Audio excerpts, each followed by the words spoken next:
Bismillahirrahmanirrahim. Assalamualaikum warahmatullahi wabarakatuh. Alhamdulillah. Alhamdulillah wassalatu wassalamu ala Rasulillah wa ala alihi wa ashabihi wa mawalah. Ashhadu an la ilaha illallah wahdahu la syarika lah wa ashhadu anna Muhammadan abduhu wa rasuluhu la nabiyya ba'dah. Amma ba'du, saudaraku, saudariku seiman yang semoga selalu dan senantiasa dirahmati dan diberkahi oleh Allah Subhanahu wa taala. Syukur alhamdulillah, pada kesempatan yang berbahagia ini kita kembali dimudahkan oleh Allah Subhanahu wa taala untuk bisa melanjutkan pembelajaran kita, yaitu mempelajari kaidah-kaidah ilmu nahwu. Dan kita berharap kepada Allah Subhanahu wa taala, semoga apa yang kita usahakan ini Allah Rabbul Alamin jadikan sebagai amal ibadah yang diterima. Amin. Allahumma amin. Saudaraku, saudariku seiman yang saya hormati dan yang saya cintai karena Allah, insya Allah pada kesempatan yang berbahagia ini kita akan membahas bab baru setelah kita menyelesaikan pembahasan al-asma al-marfu'ah, isim-isim yang di i'rab marfu', meliputi 7 bab. Dan alhamdulillah juga kita telah menyelesaikan pembahasan al-asma al-mansubah, isim-isim yang di i'rab mansub, ya, meliputi 12 pembahasan. Insya Allah pada kesempatan ini kita akan membahas, ya, pembahasan yang terakhir dari i'rabul ism, ya, dari apa? I'rab isim. Seperti yang telah kita ketahui bersama bahwa i'rab isim meliputi marfu ataupun rafa, kemudian yang kedua mansub ataupun nasab, dan yang terakhir adalah majrur ataupun jar. Sekarang kita akan membahas pembahasan yang terakhir dari i'rabul ism, yaitu al-asma, na'am, al-majrurah, ya, isim-isim yang di i'rab apa? Majrur. Perlu diketahui bersama, wahai saudaraku dan saudariku seiman, bahwa ketika kita membahas isim-isim yang di i'rab majrur, maka tidak lepas dari, ya, beberapa hal yang kita akan mempelajari. Yang pertama adalah isim yang didahului dengan apa? Harful jar ataupun harful qasam, ya, harful qasam. Nah, ya. Jadi yang pertama, isim itu di i'rab apa? Majrur, sudah barang tentu dengan tanda jar. Seperti apa? Ya, kasrah ataupun kasratain. Kemudian di sana ada apa? Fathah, ya. Kemudian di sana ada ya sukun, dan yang terakhir di sana ada apa? Saudaraku dan saudariku, kasrah muqaddarah. Naam, kasratun muqaddaratun. Nah, inilah, ya, 4 dari tanda-tanda jar untuk apa? Isim. Yang pertama adalah kasrah ataupun kasratain. Yang kedua adalah fathah. Yang ketiga adalah ya sukun. Dan yang terakhir adalah kasratun muqaddarah, yaitu kasrah yang disembunyikan atau kasrah yang diperkirakan.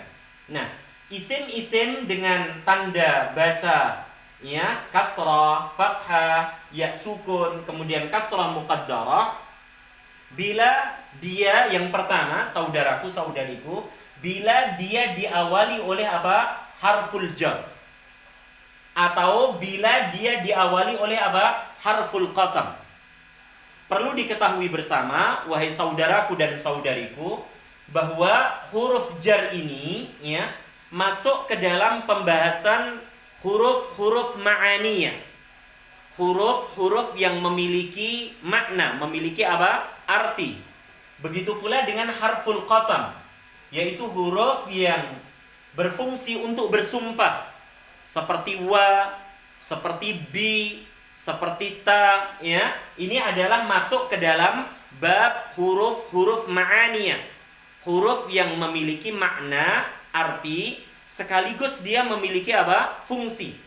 Nah, perlu diketahui apa saja huruf-huruf jar itu.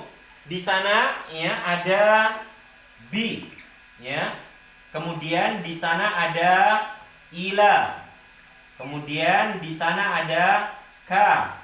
Naam. Kemudian di sana ada li. Ada an. Ada min. Ada fi, dan ada apa? Naam, ala, termasuk apa? Rubba. Naam, rubba. Sebagian ada yang menyebut hatta. Naam. Inilah bentuk dari bentuk-bentuk apa? Harful jar. Bila salah satu dari 10 huruf jar ini ya mendahului atau mengawali apa? Isim, maka bisa dipastikan isim tersebut i'rabnya apa? I'rabnya majrur. Dengan tanda apa? Bisa dengan kasrah bila dia berbentuk isim apa? Mufrad. Bila dia berbentuk apa? Jama', ya, muannas salim, ya kan? Bila dia berbentuk apa? Jama' taksir, ya. Maka dia bisa bertanda apa? Majrurnya dengan kasrah atau kasratain. Bila isim-isim tersebut diawali dengan salah satu dari huruf jar ini, bi, ila, ka, li, an, min, fi, ala, rubba, dan hatta, maka bisa pula dia bertanda jar dengan fathah. Kapan dia bertanda jar dengan apa? Fathah. Bila isim tersebut masuk ke dalam pembahasan ismul ladzi la yansharif. Isim-isim yang menolak apa? Ya, berakhiran dengan tanwin. Seperti misalnya apa? Ya, kata Ibrahim. Kata apa? Ibrahim. Naam. Ya, kata Ibrahim. Ini masuk ke dalam pembahasan apa? Ismul ladzi la yansharif. Atau misalnya kata Fatimah. Naam, kata Fatimah. Jadi Ibrahim, Fatimah, ini masuk ke dalam pembahasan ismul ladzi la yansharif. Di mana ketika kata Ibrahim, kata Fatimah, ya, kemudian kata Hamzah, naam, diawali dengan salah satu dari apa? Huruf jar ini, maka tanda jarnya dengan apa? Fathah. Contoh misalnya an, ya, an, naam, an Ibrahimah, ya, Fatimah seperti apa? Ya, bi, naam, bi Fatimata. Kemudian apa? Hamzah misalnya apa? Ya, ka, naam, kita sebutkan apa? Ka Hamzata. Ya, perhatikan di sini. Jadi an Ibrahimah. Tidak boleh kita baca an Ibrahimin. Kemudian bi Fatimata, tidak boleh kita baca bi Fatimatin. Kemudian ka Hamzata, tidak boleh kita baca apa? Ka Hamzatin atau ka Hamzati. Begitu pula ketika isim-isim itu diawali dengan apa? Salah satu dari huruf jar, bi, ila, ka, li, dan seterusnya, maka tanda jarnya bisa dengan ya. Apa yang dimaksud dengan ya di sini? Yang dimaksud dengan ya di sini adalah apa? Aini ataupun ina ataupun ya mati. Maka tanda majrur dengan ya digunakan pada isim musanna, isim yang menunjukkan bilangan dualis, atau bisa pula jamak mudzakkar salim, ya, yaitu isim yang menunjukkan bilangan lebih dari 2, berjenis laki-laki dan dia selamat. Bisa pula tanda ya sukun ini digunakan untuk asmaul khamsah, isim-isim yang 5, ya, seperti abun, akhun, hamun, fu, dan dzu, ya kan? Maka ketika isim-isim tersebut diawali dengan salah satu huruf jar, maka pastikan tanda majrurnya dengan apa? Ya sukun. Ya, contoh misalnya qalamani. Qalamani. Naam. Qalamani. Ketika saya awali dengan apa? Huruf bi, naam, Bi salah satu apa? Bentuk huruf jar, maka berubah menjadi biqalamaini. Naam, biqalamaini. Naam, maini. Ya, jadi qalamani dua buah pena, biqalamaini dengan dua buah pena. Kita katakan biqalamaini ini isim yang i'rabnya majrur karena sebab bi tanda jarnya dengan apa? Dengan ya. Alasannya karena dia isim musanna. Jadi tidak boleh apa? Biqalamani. Ya, mengapa? Karena dualis memiliki rumus berakhiran dengan ani untuk marfu dan aini untuk mansub ataupun untuk majrur. Berhubung bi termasuk salah satu dari huruf jar, maka ya kita tidak boleh menyebutkan biqalamani, tapi harus apa? Biqalamaini. Ini yang harus kita pahami tentang tanda baca majrur yang ketiga, yaitu apa? Ya sukun. Salah satunya untuk musanna, untuk jamak mudzakkar salim, dan untuk apa? Asmaul khamsah. Misalnya kita sebut apa? Di sana ada kata Abu Hurairah. Naam, Hurairah. Abu Hurairah. Ya, ini adalah bentuk al-asmaul khamsah. Nah, ketika kita awali dengan salah satu dari apa? Huruf jar, misalnya apa? An. Maka dia berubah menjadi apa? An Abi, naam, Abi Hurairah. Naam, Hurairah. Ya, jadi an Abi Hurairah. Tidak lagi dibaca Abu, tapi sudah berubah menjadi apa? Abi. Mengapa? Karena dia masuk ke dalam isim-isim yang 5. Dan isim-isim yang 5 ketika i'rabnya majrur, maka tanda jarnya dengan apa? Ya sukun. Kemudian tanda jar yang terakhir, saudaraku saudariku, adalah kasrah muqaddarah. Ya, kasrah apa? Muqaddarah. Misalnya kata di sana ada al-'asa. Naam ya. Al-'asa. Di sana ada kata Musa. Naam. Musa. Naam. Di sana ada kata Isa. Naam, Isa. Ini adalah bentuk apa? Isim maksur. Isim yang berakhiran dengan apa? Alif yang tetap dan huruf sebelumnya berharokat dengan apa? Fathah.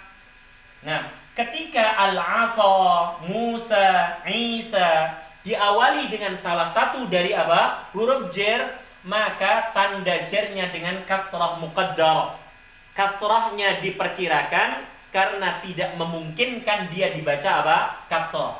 Jadi kita katakan apa? Kal-'asa. Naam ya. Menjadi apa? Kal-'asa. Ya, tidak ada perubahan bacaan, tidak ada pula perubahan apa? Penulisan. Dari diawali huruf K ataupun sebelum diawali huruf K. Al-'asa kal-'asa. Al-'asa artinya apa? Sebuah tongkat. Kal-'asa seperti tongkat. Naam ya, tidak ada perubahan. Maka kal-'asa kita katakan al-'asa di sini i'rabnya majrur, tanda jarnya dengan kasrah muqaddarah karena dia isim maksur. Begitu pula dengan Musa dan Isa. Ya, misalnya apa? Bi Musa. Ya, bi Musa an Isa. Ya, Musa bi Musa. Tidak ada perubahan bacaan, tidak ada perubahan penulisan. Hanya ada perubahan apa? Tanda majrurnya. Kalau tadi Musa tidak dikatakan majrur, marfu, sekarang bi Musa, ya, bi Musa, gitu ya. Bi Musa, maka Musa di sini setelah diawali apa? Bi, kita katakan Musa isim majrur. Tanda jarnya dengan apa? Kasrah muqaddarah karena dia berbentuk isim maksur. Naam. Begitu pula dengan Isa. An Isa. Naam. An Isa. Ya, sebelum diawali oleh an, Isa i'rabnya marfu. Tapi setelah diawali an Isa, Isa i'rabnya majrur, tanda jarnya dengan kasrah muqaddarah karena dia berbentuk isim maksur, isim yang berakhiran dengan alif yang tetap dan sebelumnya berharokat fathah. Inilah 4 tanda majrur untuk apa? Isim. Jadi yang pertama yang harus antum dan antunna pahami bahwa isim itu di i'rab majrur. Yang pertama, bila dia diawali dengan salah satu dari apa? 10 huruf jar ini. Ya, ada bi, ila, ka, li, an, min, fi, ala, rubba, hatta. Untuk memudahkan ingatan kita, bila kalian mimpi ali, rubba, wan, ha. Ya. Jadi ketika antum antunna mendapati isim, ya, kemudian isim itu diawali oleh salah satu dari apa? 10 huruf jar ini, maka pastikan isim tersebut i'rabnya apa? Majrur. Mungkin dengan tanda jar kasrah atau kasratain, atau dengan tanda jar fathah, atau dengan tanda jar ya sukun, atau dengan kasrah muqaddarah. Tergantung bentuk isimnya apa. Apakah dia mufrad? Apakah dia jamak muannas salim? Apakah dia apa? Jamak taksir? Apakah dia ismul ladzi la yansharif? Apakah dia isim musanna, jamak mudzakkar, ataukah isim maksur dan isim manqus? Ya. Dijelaskan di buku kuning yang satunya di halaman 30 ya, tentang tanda majrurnya isim dengan tanda-tanda seperti ini. Di halaman 30 di buku kuningnya. Nah, kemudian yang berikutnya, isim itu di i'rab apa? Majrur bila isim tersebut diawali oleh apa? Huruf qasam. Apa itu huruf qasam? Yaitu huruf yang berfungsi untuk bersumpah. Ya. Jadi huruf qasam adalah huruf-huruf ma'aniyah. Ya, saya hapus dulu. Huruf-huruf ma'aniyah, huruf yang memiliki makna dan juga memiliki apa? Arti, ya, fungsi, ya, tugas, gitu ya. Dan fungsi dia adalah apa? Untuk bersumpah, ya. Seperti di sana ada bi, artinya dengan. Artinya apa? Demi. Jadi bi di sini artinya apa? Demi. Nah. Kemudian di sana ada wa. Nah, artinya juga sama, ya, untuk bersumpah. Ya, kemudian di sana ada na'am, ta, artinya juga sama, ya. Nah, jadi bi, wa, dan ta di sini adalah, ya, salah satu bentuk dari apa? Huruf qasam. Ya. Bedanya kalau bi di sini artinya dengan, kalau bi di sini artinya apa? Untuk bersumpah. Nah, seperti apa? Misalnya lafzul jalalah, na'am, lafzul jalalah Allahu. Allahu. Ketika saya awali dengan bi, na'am, maka tidak boleh lagi dibaca billahu. Kita harus membaca apa? Na'am. Kita harus membaca billahi. Na'am, ya. Billahi. Kemudian apa? Wallahi. Na'am, wallahi, dan seterusnya. Jadi, ketika isim tersebut diawali dengan huruf qasam, baik itu bi, baik itu wa, ataupun ta, maka pastikan isim tersebut apa? I'rabnya majrur dengan tanda jar, salah satunya dengan kasrah. Ya. Ini pembahasan yang pertama, isim-isim yang di-i'rab apa? Majrur.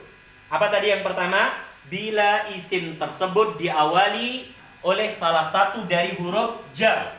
Bila kalian mimpi ali, rubba, wan, ha. Kemudian berikutnya isim itu di i'rab majrur bila dia diawali oleh salah satu dari huruf qasam. Dan di dalam keyakinan kita tidak mungkin, ya, kita bersumpah dengan selain nama Allah. Ya, tidak mungkin kita bersumpah dengan apa? Selain nama Allah. Karena Rasulullah mengatakan man halafa bi ghairillahi faqad asyraka.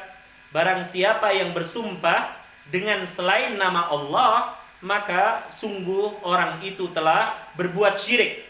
Maka kita, ya, tidak akan bersumpah melainkan dengan namanya, yaitu salah satunya lafzul jalalah. Naam, billahi. Kita artikan apa? Demi Allah. Wallahi. Kita artikan apa? Demi Allah. tallahi. Kita artikan juga demi Allah. Ini yang pertama. Isim itu dikatakan i'rabnya apa? Majrurun. Kemudian yang berikutnya, saudaraku dan saudariku, isim itu di i'rab majrur bila dia berkedudukan sebagai apa?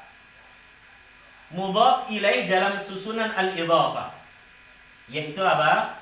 Berkedudukan sebagai mudhaf ilaih dalam susunan al-idhafah.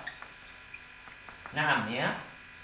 Mudhafu ilaihi dalam susunan al-idhafatu. Ya. Seperti yang pernah kita pelajari bersama, wahai saudaraku dan saudariku, bahwa susunan al-idhafah, susunan kata majmu' gitu ya, gabungan dua kata atau lebih yang menunjukkan satu makna, satu arti, satu maksud, di dalamnya selalu ada mudhaf, mudhafun, dan ada apa? Mudhafu ilaihi. Mudhafu ilaihi.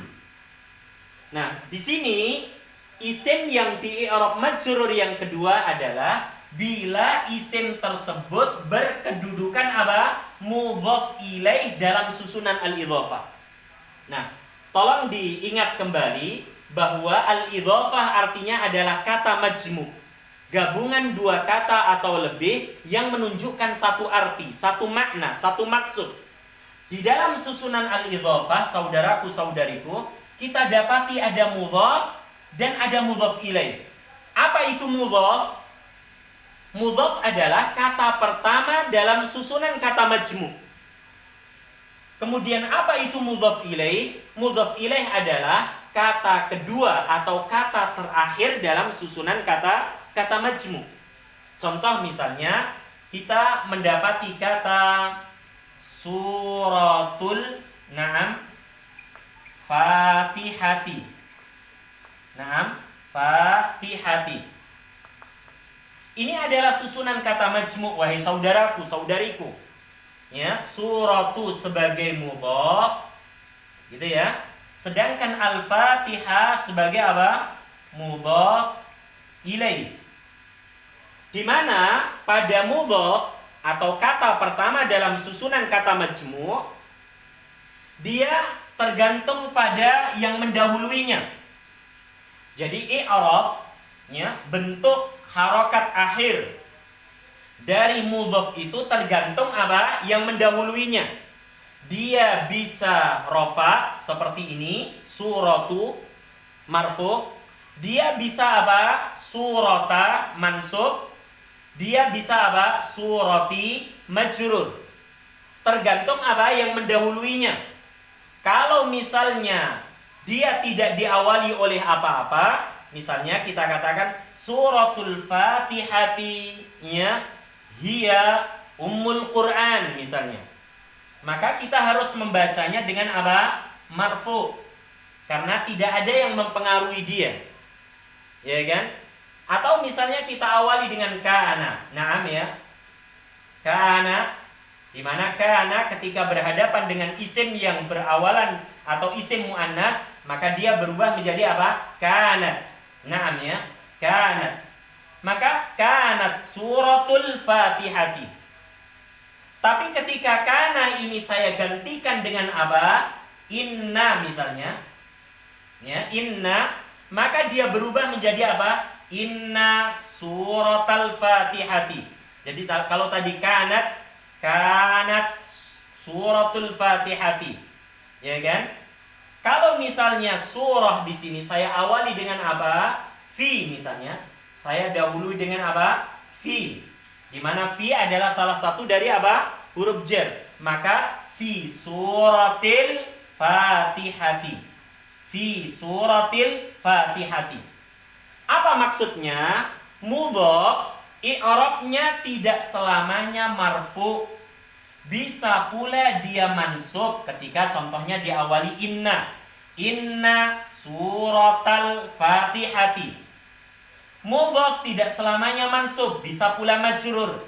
Fi suratil Fatihati. Ya. Maka sekali lagi, Mudhaf kata pertama dalam susunan kata majmu', i'rabnya fleksibel, tergantung dari yang mendahului dia. Ya kan? Nah, sedangkan pembahasan kita kali ini yang kedua adalah isim itu di i'rab majrur bila dia berkedudukan sebagai mudhaf ilaih dalam susunan al-idhafah. Pertanyaan saya, mana mudhaf ilaih di dalam kata suratul Fatihah di sini? Al-Fatihah. Jadi al-Fatihati di sini apa? Sebagai mudhaf ilaih. Di mana mudhaf ilaih seperti yang telah kita bahas, i'rabnya selalu wajib apa? Majrur. Ya. Jadi tidak mungkin kita baca apa? Kanat suratul Fatihata. Inna suratal Fatihatu. Fi suratil Fatihatu. Enggak mungkin. Mudhaf ilaih kata terakhir dalam susunan kata majmu', i'rabnya pasti apa? Majrur. I'rabnya pasti apa? Majrur. Salah satunya dengan tanda jar apa? Kasrah. Begitu pula misalnya katanya ilmun nahwi misalnya.